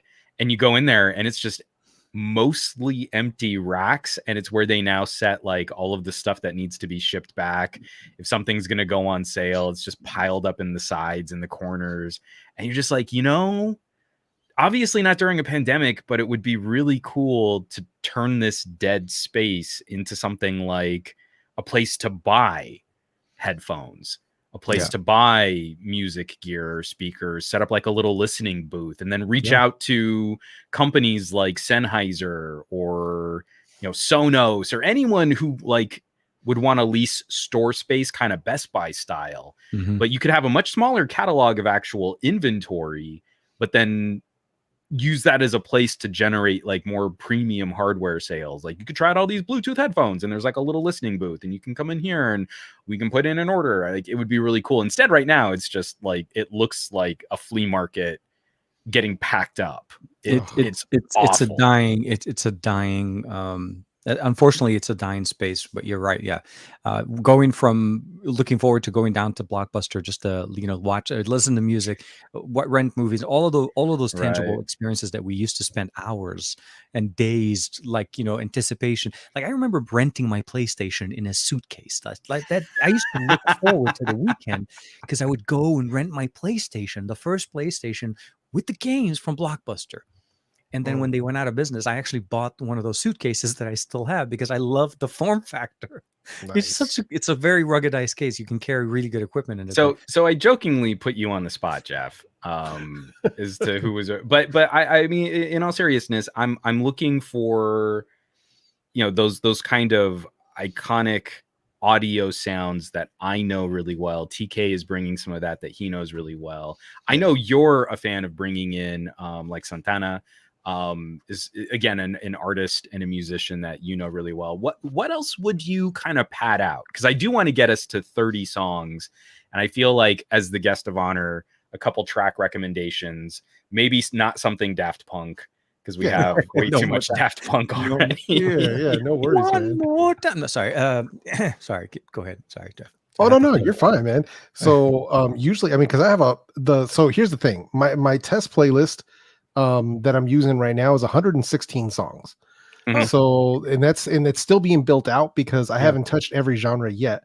But if I had to give a recommendation right now for at least one track, I would definitely say When My Train Pulls In by Gary Clark Jr. Okay. If you're really into that guitar sound and that rugged voice, that would be one that I think you would definitely like. Aside from that, Gorillas. I like it. Well, I mean, if we're looking for something a little bit alternative, are you guys into the Midnight at all? Oh, I like the Midnight. Yeah, so if you guys try, Nocturnal's a good one if you want to test bass. Gloria is probably one of my more favorite tracks from them. That's a track that I really do enjoy. I actually enjoy they did a live Pandemic concert on YouTube. And that version of it is so amazing, but it's only on YouTube. It only lives there. But even the regular version is really, really good. That's one of my other favorites. And then let's see, I'm trying to think of who else. Let's try this. Oh, sorry, real quick. What was the Gary Clark Jr.? Oh, when my train pulls in. When the train pulls in. All right. Yeah. But I love that their recordings are always like, doesn't matter where you're at, they're always in like ultra HD quality. So they're like Tidal Masters, Amazon Ultra HD. Here it's 2448 for the deluxe edition. Yeah. Yeah, they don't play around. I love that they're like putting their music out like, I'm like, yes. like even my friends who are like independent artists, they're like, oh yeah, I got a new CD dropping. I'm like, bro, please tell me it's going to be in master quality. He was like, I got you. I'm like, all right, cool. Send it over. I like it. So number 28 is on the list. Yeah. Gary Clark Jr. is on the list. Made it. It's in. 2 more. Nice. We're at the 30. I was going to say, well, I hope you guys would add the While My Guitar Gently Weeps. I think that's something that you guys definitely gotta check out if you haven't. It is an experience of a song. So let me put that one on there too. Sure. Hopefully it exists on Kobas. I'm praying. Oh, and I got a good one for the last one. Another one. And I don't know, you guys must have come across it or not. Depends on how much you're into R&B. All right. What's your last one? So my last one is going to be Leave the Door Open by Silk Sonic. Leave the Door Open. Okay. That's Bruno Mars and Anderson .Paak. Ooh. And it is fire. They went so far going for their analog sound that they went to a studio in LA that still had all of the original equipment from the 70s to record it the right way. And it has the way that the whole song is, the whole arrangement down to the instruments, the arrangement of the song, the way that they sing the hook. I mean, every little thing about it. You could just tell that the mastering is just very modern, the way that they mastered the song, but everything else is very 70s, and I think you guys will dig it. It's even their album art is... Oh, dude, yeah. Oh, wow. Oh, yeah, that's got to go on there. Yeah, it's an excellent song, dude. I'm telling you, man, there's going to be so many. That song came out. I guarantee you, there's going to be so many pregnancies because of this song. It's guarantee it, guarantee it. It's So on my It was playlist. That's good. it was also kind of funny catching the trend. Like Pharrell had kind of a Mhm. heavy representation between the two of us with Daft Punk, and I also put on some Run the Jewels. And you're Mhm. like, oh, yeah, I guess Pharrell's just going to be all over this too. So it's nice to kind of pop that open a little bit more and get something legit see, R&B on look, there. Gary knows the time. He says the right way's on tape. I'm pretty sure they did it on a reel to reel. Don't quote me, but they do show one in the music video. So I don't know if they're like messing with me, but I'm trying to see if I can pull up that that cover of Guitar Gently Weeps. I don't know that that'll be on here. Oh, wait, here it is. Let's see. While my guitar gently weeps. So the list has been made. Well, let's do this here. Oh, this is the album I wanted to grab. like Guitar I Heaven. do not have this copy of Guitar Heaven. It's the one with like all the crazy covers on it. Okay. I now completely grok what it is that you were describing there. All right. So I'm gonna add the one track to the playlist, but I'm also gonna have to jam this entire album. You got no choice, bro. There's And no here we choice. are. I mean, I'm a sucker for covers anyway, but like when you start off with Whole Lot of Love with Chris Cornell, like damn. Just damn. All right. So I think I got those on there. So yeah, we can, I updated, I refreshed the list. So as you were adding them to the list, it shows up on our end as well. So, oh, nice. Yeah. So we rounded it up. We're up to the 3-0. All right. Yeah, I think it's a good eclectic mix, I would say. Very, very, yeah. Like I said, some of it is very. You could definitely tell where my list starts and where Juan goes at the end, and then now we rounded it up to 30, which is very. But nice. No, I mean, so we've got some hip hop and we've got some more modern hip hop because like Run the Jewels mix is just like visceral, like how they cut their tracks. We have one Bach concerto. I feel like that's pretty, highbrow. We've got some legit R&B now. We've got a heavy representation of dance and electronica between the two of us. If you like that old school sound, have you ever listened to any JD McPherson, Jeff? No, I can't say familiar, but I'm going to be, I basically took notes on the list so I can go through and listen to this stuff because that's something that I'll do in the comment section of some of my videos where I've asked people what their favorite songs are and they'll drop them in the comments. I'm like, hey, like I'll say something in my videos like a call to action, but instead of saying subscribe to my channel, I'm like, hey, when you get a new set of headphones, what's the first track you listen to? Let me know in the comment section. And I got such a wide array of songs. And so many of them have been added to my own playlist because I'm like, this is fire. Like, this is so good. So that's something I want to share JD McPherson Signs and Signifiers in the story that you just described about Bruno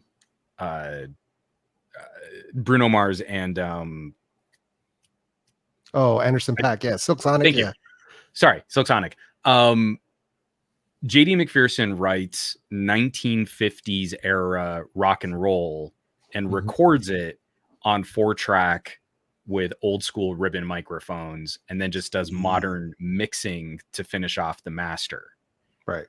Oh, wow. And you can hear the mics like clipping and the tape saturation as they're overloading each signal.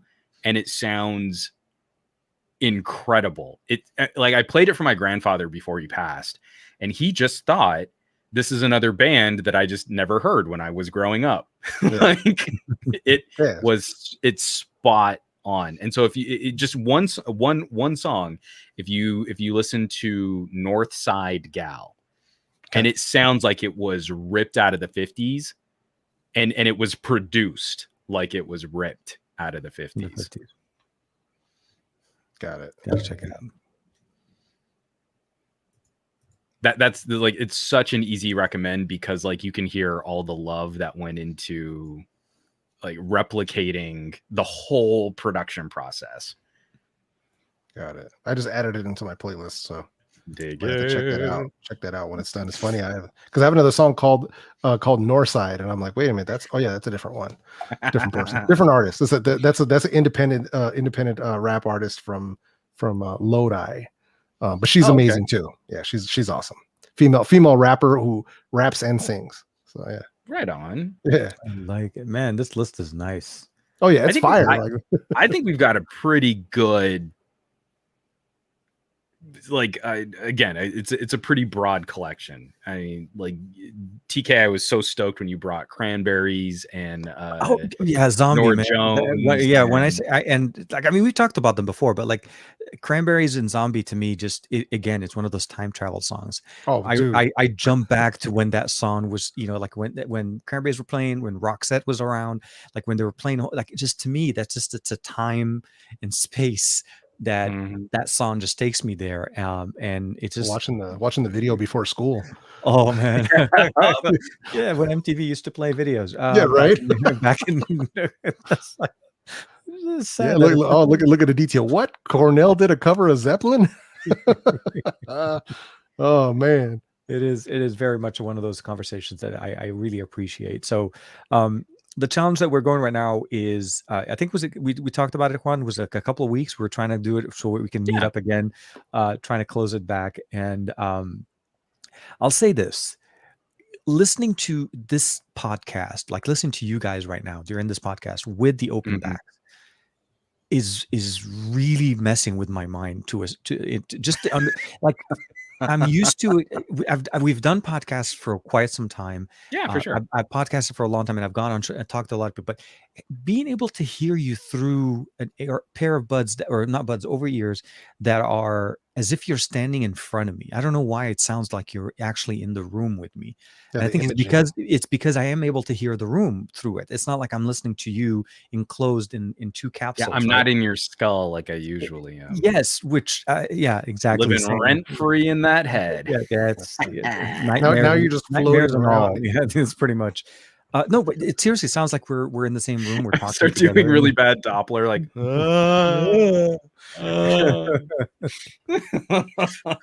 Okay, No, it's an experience, dude. it is Yeah. very, very much a very pleasant experience. So, like I said, I've been jumping between these and the 770s for listening music, but I'm finding myself coming back to them a little bit more as long as I'm able to be in more of a quiet environment. For If sure, there's yeah. more noise and stuff like that going on, they're doing some work in the streets. I go back to the 770s. I mean, it's not even worth it. I mean, as soon as you hear anything around you, open backs for me instantly fail that immersion test. Yeah. So I wear them so often now that I'm accustomed to the noise around it, but some are more open than others. yeah. So that's a bit of nuance there as well, because like my Hyphamins, those planars, those are extremely open. Like Mhm. it's like I'm not wearing anything. Mhm. And with like right now I'm wearing the Philips 9600s. These are less open. So there's a little bit of muffle to like the noise externally, not a lot, but there's a little bit. Mhm. And then you got the HD6s, and same thing. It's a little bit more muffle, but they are open. So there's like a little bit of nuance in there as well, depending on the headphones and how much, like if they put any other types of padding, any sort of material, Yeah. anything like that to sort of muffle the external noise or to tune it a little bit. But I've become very accustomed to it because I got into using opens while I was living in a tiny apartment, so it was constant noise. So I was like, I'm gonna enjoy it anyway. But I always had to listen at low volumes because if I turn it up, then like I can hear everything you're listening to. But now that I have the office, it's a little bit better. I have the equipment to drive it. You know, I've got the THX amplifiers. I've got the iFi Zendak. I've got all this stuff to drive them. So it's a different experience, and it's nice because especially with the planar stuff, you push the sound out and you get this space in the sound that if you hadn't heard it before, you're like, what the hell is this? So, and there's some closebacks that can sort of get you something similar, but not quite there, not at that level. And I'm glad that TK is enjoying them now. Yeah, there's and TK, especially as you're going back and forth through some of these songs, which I think will do a very good job of showcasing the strengths and weaknesses of moving between the closed backs on those DT 770s and the open Odysseys. That I find dynamic driver headphones still typically do a better job of kind of attacking bass. There's a punch, or I should say a feeling to that low frequency punch that I don't know. Again, sort of a good mid-ranger pair of planar magnetics can hit the same, just like right in the gonads kind of low frequency response, but everything just seems so much more articulated on planars. So like you get distortion in a guitar, like I feel like I can tell you what stomp box that guitarist is stepping on to generate that distortion. Like it's so much clearer and it's so much more accessible around the whole rest of the arrangement. Like it's like there's just so much more room for all the instruments to exist.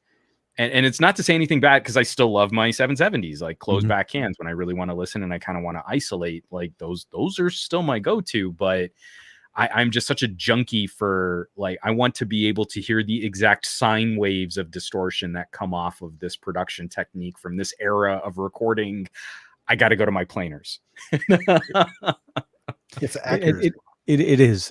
And when, like I said, it's using it with the right piece of hardware, because I tried plugging them in straight to my PC and listening to them, and then you plug in the THX. No, I know. The reason behind that is I wanted to see how do they compare at the bass level. Yeah. If you put them in anything, right? If you plug them into any smartphone with a headphone jack, how do they sound?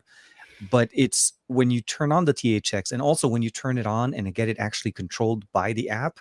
So when I plug it into my on my phone, and it says title would like to take control of the THX, I'm like, yes, please. Yes, do it. On the desktop, same thing. Turn on absolute volume. Allow the volume level to be controlled, and turn on the true. You could see the colors. That's the other thing. You could see exactly what level of audio codec that you're playing. And then you just start and listen. And like I said, you just have to be in a quiet. So for me, like Jeff said, once you have a place to sit, so in the office, I can just close the door. I can listen to the music. And then, of course, with Omar back to school and so on. So we have a little bit more quiet time during the day. I actually enjoy like even just doing regular work and having them on and being able to just be in that moment, be in that song in that way. Like I said, it took me a little bit to get used to them. But I'm with you rocking my Odyssey LCDs. I went back to my Seni 599s, which I still like. Oh, nice. They're still very good. Not as good. I know. But they're still really good. It's been kind of interesting, again, it's kind of forcing me to sort of get out of just always reaching for one pair of cans for one specific kind of song. But kind of circling back to some of the conversations, I'm using the Helm Audio Bolt, and you're using my THX Onyx. Jeff, what have your experiences been with dongle DACs? How are you feeling about the different types of solutions available to us, since apparently we can't put headphone jacks into our phones anymore? Oh man, yeah. I mean, at least it's getting better. Unfortunately, I've not had a chance to try out the Helm Bolt. I do have the Helm, the AAA amp. The one that has the 3.5. I had the amp. Yeah. That one is that one's no joke, but that one's like really good. I have the THX Onyx as well. And so far they are getting very good. Ico has got some nice solutions. Looks like they have a new version of their amp that's coming out pretty soon, if it's not out already. But overall it's been pretty good. Now there's a lot of them out there that don't do quite as good of a job as others. Like some of them are very basic. You'll get a bit of a volume boost from your Type C versus just a regular dongle. So those usually like $20-$30, but overall it's actually been pretty good. There's a lot of good mobile solutions now. We have a ton of different options. So you could either Bluetooth them if you want to Bluetooth, but if you want to go hardwired, Onyx is probably I would say arguably the best wired solution to have. I think the only one that I prefer better than that is the IFI hip DAC. Because of it's a different where the THX Onyx has a very transparent and very clear sound. Like you're getting exactly what you're listening to. And sometimes you don't want exact though. But with IFI, they're using a Burr Brown. They're using a different chipset, so it adds a bit of warmth to it. And they also have their own custom bass boost. it's called like X bass, but it does so much more than just a bass boost. So so it just depends on what I'm trying to listen to and what headphones I'm using. But the fact that we have this many options available that can drive big headphones, like the Sennheiser's 300 ohm resistance, but these, dude, the IFI, no problem. The Onyx, no problem. Yeah, nothing. That's so shocking. Yeah, that little guy, dude. It gets warm. I don't know. It gets warm. I was gonna say, yeah. We should qualify. When we were saying warm before, we were talking about a certain type of audio manipulation or distortion that is pleasing to the ear.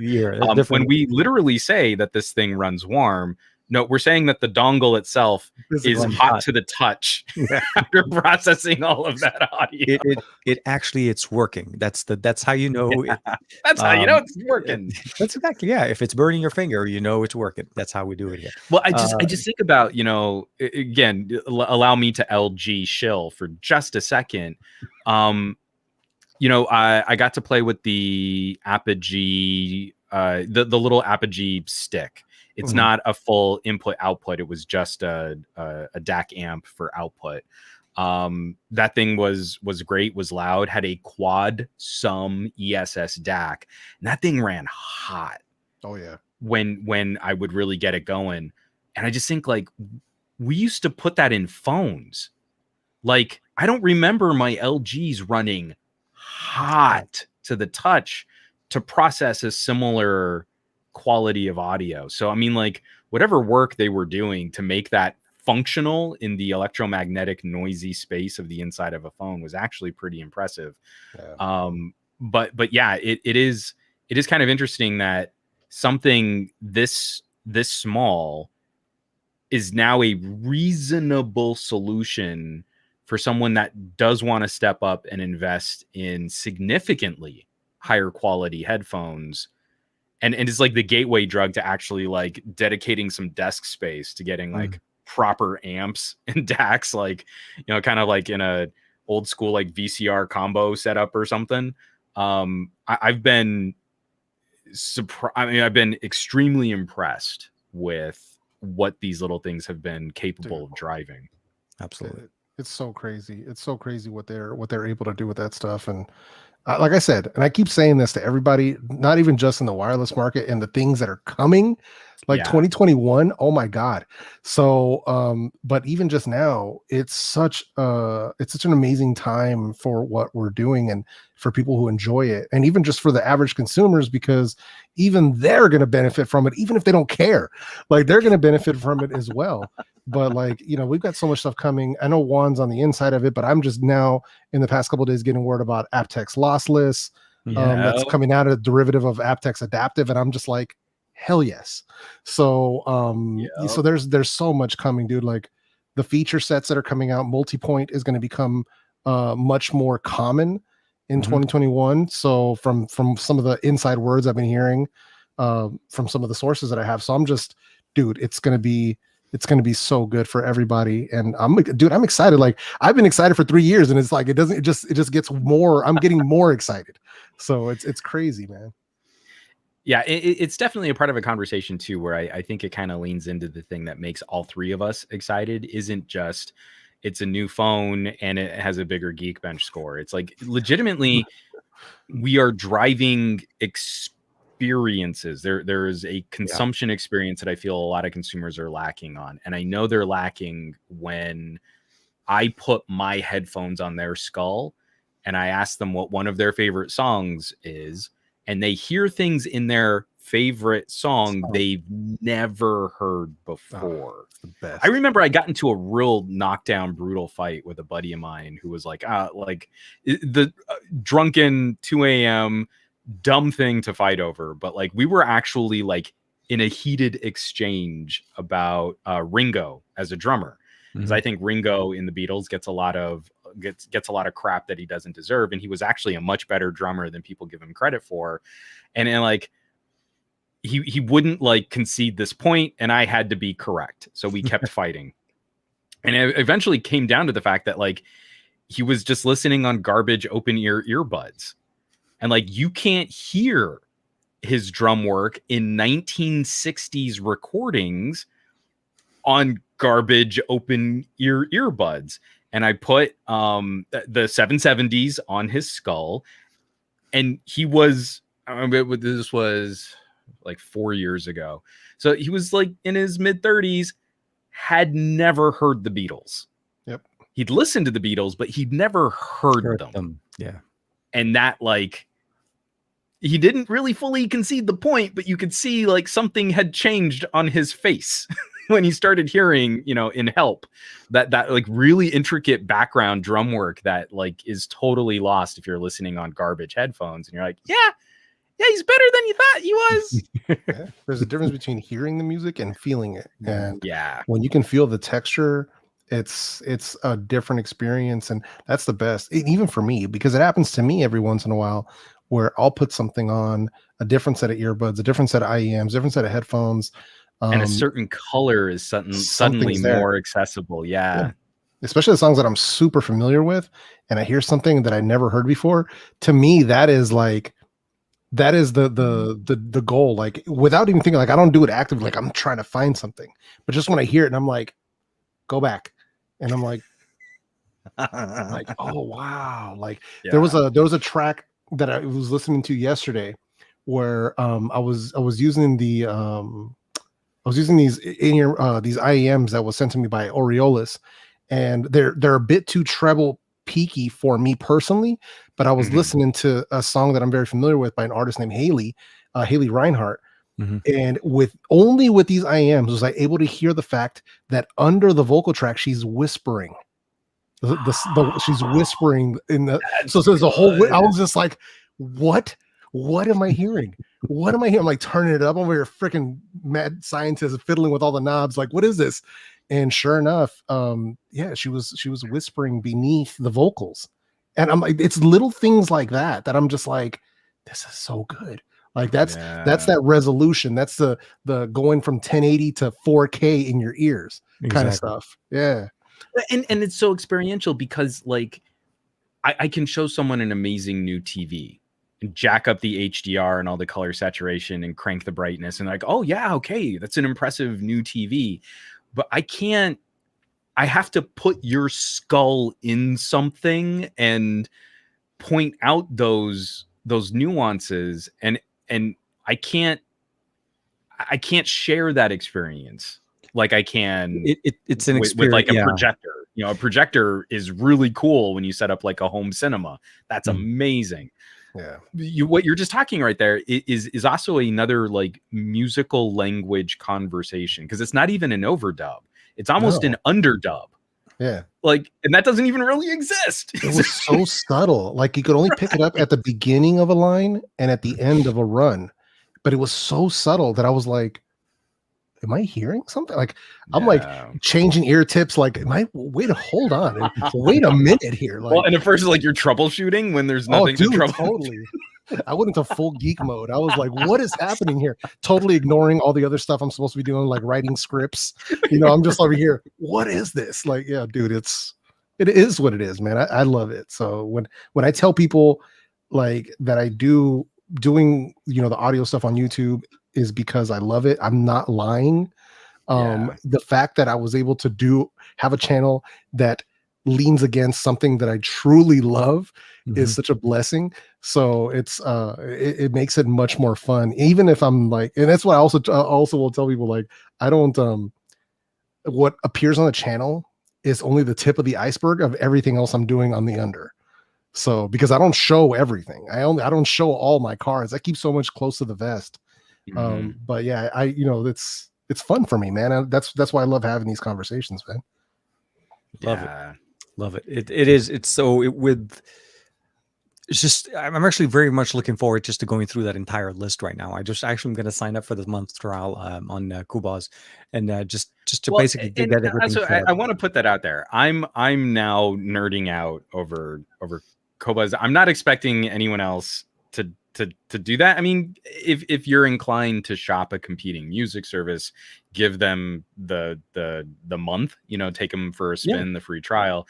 I don't have an affiliate code or anything. I'm not I'm not benefiting from your test driving there.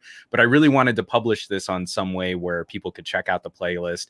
You can see what the songs are, and you know, however you want to listen to them on the music streaming or the music downloading. I was going to say we should post a picture of the playlist, if anything, for the for everybody who may want to check it out on their service. That's something that could totally be done too. For sure. Because that's how I am. Like, people always ask me, like, "Hey man, do you have a Spotify or a title playlist or whatever?" And I'm like, "Bro, sorry man, I'm shilling Amazon at this moment, so I don't have you covered, unfortunately." But that's actually what I'm going to end up doing myself. Is I'm going to go to Spotify and Tidal as well, and I'm going to build out these exact same playlists and then have links in my chat for all of them, so everybody can enjoy it. But if they want to try the other one, then hey, cool. Like, I'm partnering up with Amazon for that stuff, but it's because it makes sense because I actually use it and I actually enjoy it. So no, for sure. And I think we can definitely post it, if nothing, if at least at the in this what's it called, the Discord group, to make sure to share well, with there's everybody. that too. But you should. I mean, I can't drop a comment directly, but TK, you should be able to drop the link in the live chat, and we can also put it in the show notes. And here you go. And bam. And we are there. I got Kubas and Spotify at the moment. Hey, see? And I fought against putting on a bunch of girl talk. So I feel like Aditya wanted us to add Barbie Girl into the mix, and I was like, it depends on how you feel. I'm not in that Barbie Girl kind of mood right now. So I did get close though. I put on some Cyndi Lauper. I know, but Barbie Girl, that touches a special. You know what? It's like, especially now that I'm older and I can stop pretending that I'm too cool for pop. Can I just say, like, that musical journey of it was on the Discord again tonight. We had like a little mini geek out that like ABBA is going to be coming back with another album, and I'm sorry, Dancing Queen slaps. Take a Chance on Me is badass. That is memories. I remember when they were released. Chance. We just got demonetized. We're Ace of Base. They're gonna get a strike. We just got to. We're gonna. You can't hum songs, man. You can't do anything.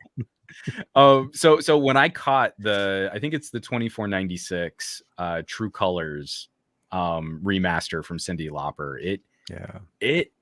It's stunning. Her voice is just but it's such a cliched song of that time, and I guarantee you, especially if you're coming at this like with a little bit of distance, like you're not just constantly going down 80s pop or whatever. If you just sit and listen to that song and you've never really given it a chance on its own, it's stunning. It is such a, and again, it's such a well-produced time capsule of that kind of music production. It sums up that quality of 80s pop so well. But again, it's like, now with my daughter, I can like belt Disney show tunes at the top of my lungs while I'm driving her to school and stuff. And I don't have to pretend like, oh, I'm too cool for Lady Gaga. And you're like, no, this is a banger. I'm on it. Paparazzi, let's go. Let's go. Oh, man, as long as she's having a good time, that's all that matters, dude. That's all that matters, man. I love it too, because like the fact that I've not like poo-pooed like, oh no, I'm not gonna sing Let It Go with you, daughter, because Frozen is a girl song. Her musical tastes have exploded. Nice. So did I tell you, Jeff, that we did get her that little MP3 player? Okay, yeah. Nice. So she's put together her own playlists on it now. Oh, nice. She's not even 6 yet. She's already putting together like these are my happy songs, and it goes from like Learn to Fly, the Foo Fighters, to Head, Shoulders, Knees, and Toes from the Mother Goose Club, to OK Go, Needing Wanting. Needing Getting. That's the name of the song, Needing Getting. And then like back to Hickory Dickory Dock. It's whiplash inducing, but it's amazing. that like she's putting these like sounds together on her She's own. discovering the genres. She's trying to find her style. It's a beautiful thing because Omar started it when he was younger. He would listen heavily to a lot of the things I introduced him to, and then he started building it out also by from some of what his friends listened to, the popular stuff, like TV and all that different thing. So his taste is forming on his own. Is not as much heavy electronica, but more like a little bit more tuned pop right now. But he'll also every once in a while he'll jam on a really good EDM or just heavy. I would say heavy bass song in the car. So the selection, and he also listens to Justin Bieber for some reason lately. But I think that's TikTok. That's okay. That's mostly TikTok. TikTok has a Bieber song going on right now. Yeah, I'm not going to judge because again, like I spent so much time sort of railing against music that now I absolutely flip in love today. There are some good tracks. Yeah, no, every artist has their moment and every artist experiments. So you just need to find the music that speaks to you. And I think it's fun watching him and listening to his taste evolve as he's getting older. So again, going from copying what I was doing to something that now he just wants to, his style is his own. So that's actually not a bad idea. Getting him like his own player and getting him to enjoy the music. So it'd be nice. We should try that. What do you like that like $900 FIO? Is that what you want to get him? Something like that? It's like dude, he just want to go. We keep having the conversation of a smartphone at this point. I'm dodging that conversation as much as I can. So I would prefer a smaller MP3 player, something that we can actually control at least what's going on. Or I mean, Shanling, obviously, my experiences are totally different because Lex is not yet 6. But I gotta tell you, doing daddy-daughter music mixes, so much fun. Because like she doesn't have her own computer, and I've got like the master, FLAC and MP3 library on my NOS. So, oh, Daddy, I was wondering if we could put this song in there. Like, sure. And then we hang out together. The Mother Goose Club songs came in these really obnoxious long, like each CD track was really like 6 songs. So I'll even dump it into like my audio editing software, and she's now picking out like where the song breaks are. And she's reading the waves. She's reading the sound waves. Like, nice. We're just hanging out. It's not like I'm teaching you how to use editing software. It's just she's been sitting with me and listening to this music, and she's starting to see the patterns on her own. She's one step closer to editing video at this point. That's how I edit my video. I edit by Soundwave. Yeah, exactly. Me too. I'm terrible at editing video. Yeah, no, I follow the sound waves. That's exactly like I can actually recognize me saying the word sorry in the video because I say it so many times and I have to. So I can recognize the waveform. So yay, kudos for her, man. That's good. That's the way to do it. Understanding waves. But again, it's like all in the service of just really getting to dig on music, unless it's modern, overly manicured, hip, sing talky rap country. Yeah. And basically anything else is fair game. It's so much fun getting to kind of spread this stuff back out again. Yeah, absolutely. Time, dude. Absolutely. That's the best. Sharing it with kids and nephews and cousins and stuff, and getting to let them kind of build out their own stuff, but showing them kind of how to do it.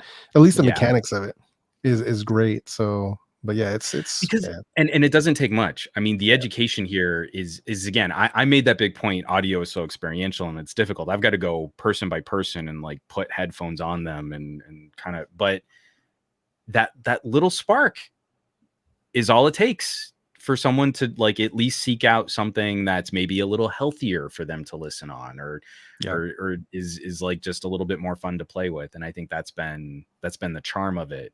Right now seems to be one of those times where we can kind of open this conversation back up again and people are interested in it in more than just like, well, I just want to buy really expensive wireless headphones. And you're like, okay, but beyond that, what do you want to do?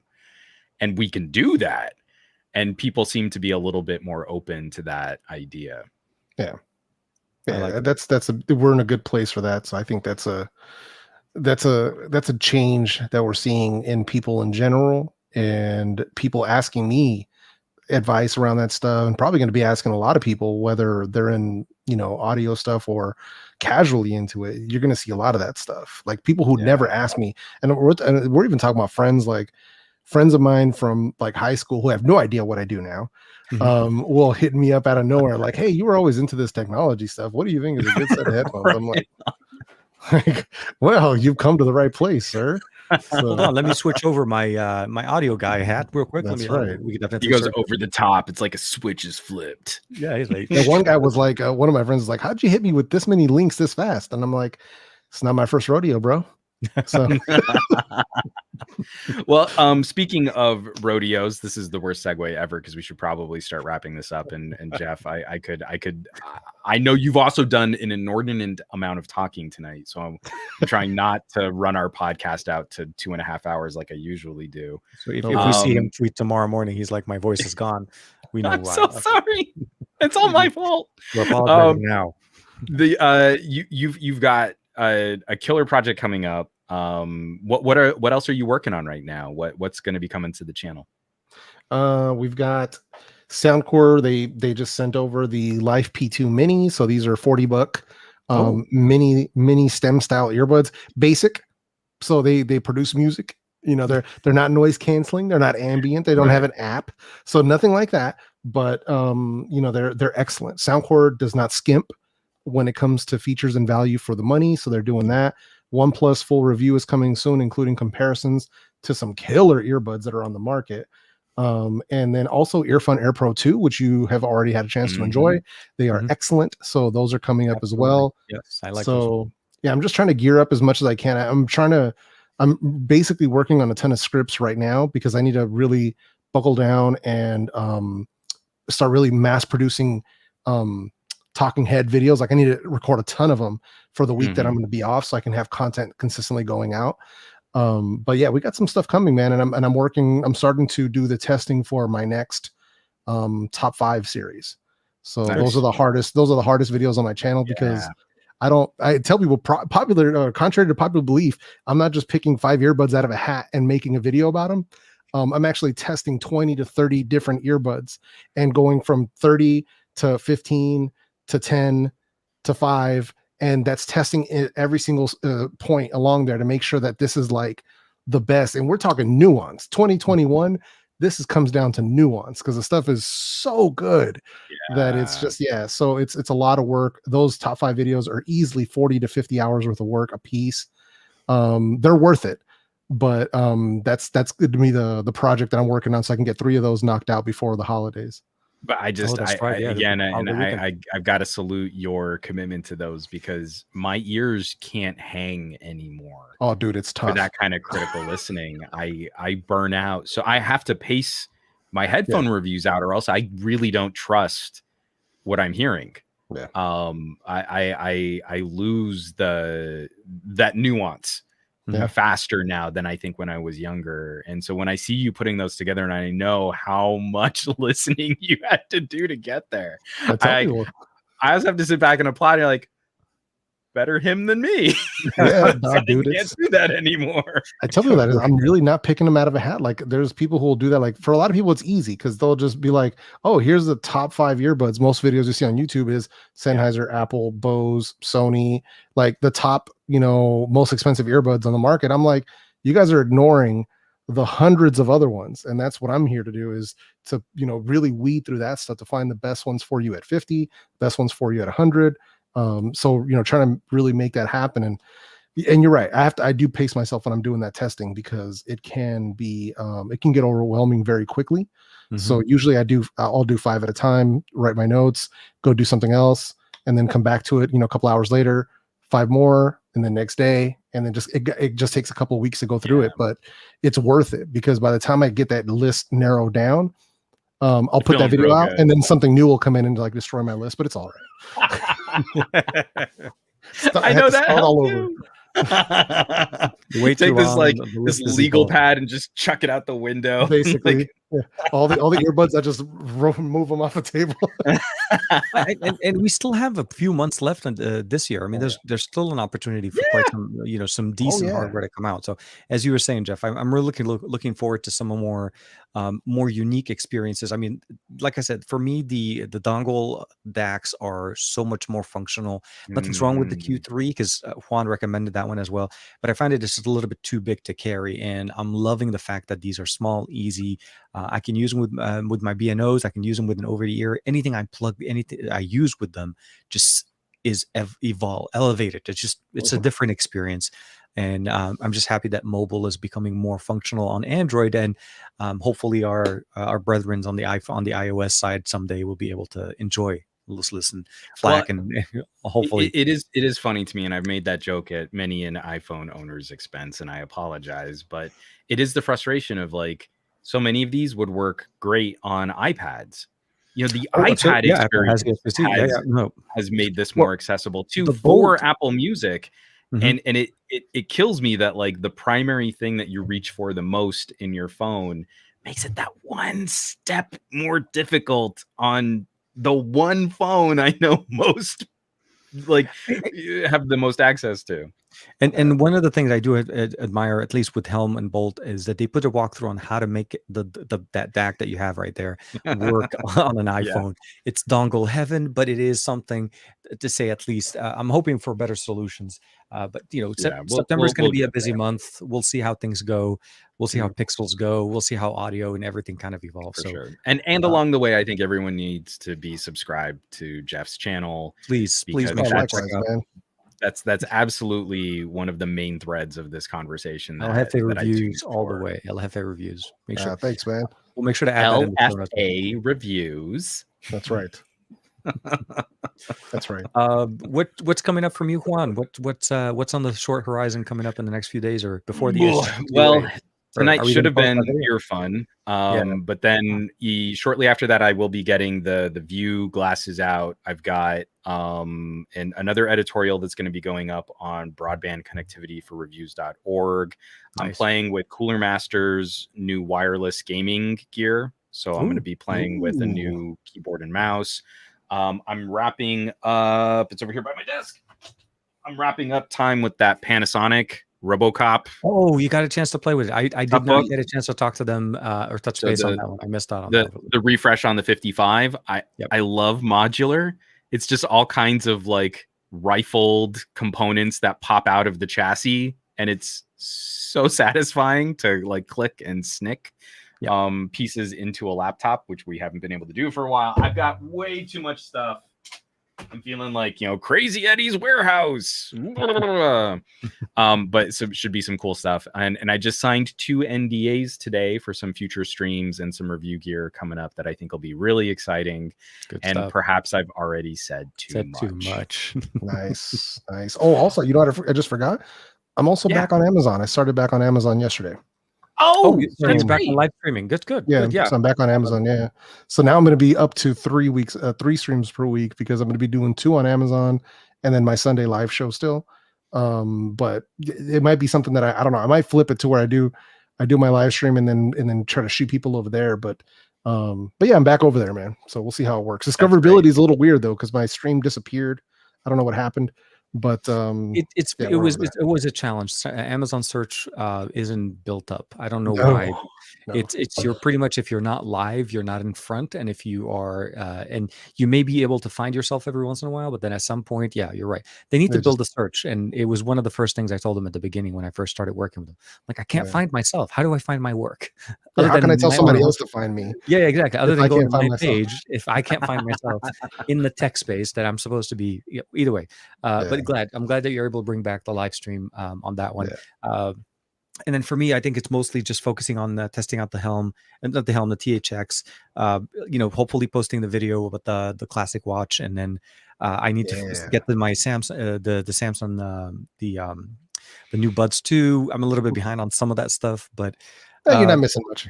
No, like I said, I try them. And I'm the one thing that I'm truly waiting for. It is something. I mean, you have to appreciate what it offers, but when you put them even against the OnePluses, seriously, like the OnePlus for me sounds so much better. I'm waiting for the update on the Snapdragon Sound earbuds that came Yeah. with the Snapdragon Insider smartphone, because the update was supposed to push the 24-bit 48 kilohertz, I think, or 48 or 96, to actually give us better true wireless audio. So I'm really hoping that we'll be able to play with that soon. They promised an update at the end of August. We're a couple of days after, so maybe end of the week. You guys let me know how that is, man, because that's cutting edge, and I wish I was there with you. They they start off by just saying, like, they sound they're at a different level. Yeah. The sound, audio, the experience, and everything. And for me, for it to be wireless, that's what I'm hoping for. And then I want to close up some stuff on the foldables. I'm almost at the end of what I can talk about them. There's not a lot not that have already been covered, but I'm okay. I'm actually digging the fold again more, and the flip isn't really hanging with me as much as I thought it was going to hang. I was more excited going into it, but then using it, I need certain things out of my phone. I think it's always going to be tough too when you've got two very different focuses on a similar technology. Yeah. That one is going to be a better fit for your actual usage, and the other is going to have, I mean, like, I'm not excited about the flip because I think it's a phone for me. I know it's not, but I'm really excited about the flip for what it might mean for folks that don't use their phones like I do, but want something kind of fun and novel and a little fashion flexy to show off. And I feel like it hits those points very much on the tee right there, but that's not for me. Yeah, I was going to say it's just, you know, like when I was trying to make the video with the Nextdock 360, I was like, I plug it in and it doesn't recognize. Like, okay, but like a phone has to be functional in that way for me. Yeah. If I'm that is a function. Like DeX is one thing, but you know, just display or something to that effect. So yeah. So long story short, that I'm hopefully going to be focusing on that for next week and the end of this week. So kind of get through my Samsung stuff, and then we'll see what else comes up. Yeah, no tech drought, man. I mean, even before those phones hit, we've all been kind of cranking. So I feel September is busy. Yeah, we're hitting September. So again, a major thank you to everyone in the chat. I mean, obviously we weren't picking out chat quite as much as we have in the past, but I mean, please know that we were all definitely reading through and keeping up with what everyone was saying. Definitely. Those big hey and hellos to Aditya and Tech Valor, Gabaletta, Michael, Corey, and of course Gary the Fireman, O-Rod. I know Ranesh was in there before, or Dinesh, sorry. And then there's the El Jeffy reviews in the chat. Steve, yeah, he keeps showing up. El Jeffy, hey man, he seems like a cool guy. I don't know. We should, think it's cool.